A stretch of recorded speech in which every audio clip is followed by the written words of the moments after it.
ជាយល់សពឬជាការពិតយើងសម្រេចចិត្តដើរចូលរងការមកឲ្យអូនស្គាល់អូនមួយជាស្នេហាទាំងនៅធ្លាប់គិតថាខ្លួនគ្មានថ្ងៃរៀបការឡើយអ្នកណានឹងមុនអាចមានថ្ងៃនេះ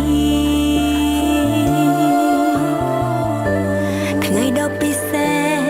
ពួកយើងទាំងពីរស្នេហាអូនមកដូចអគ្គិសនី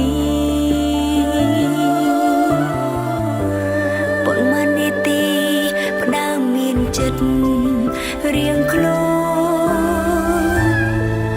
បានទេមិនអោយអូនខ្មាំងគេបានទេកុំអោយស្រីផ្សេងមើងងាយអូនបានទេធ្វើជាប៉ាល្អ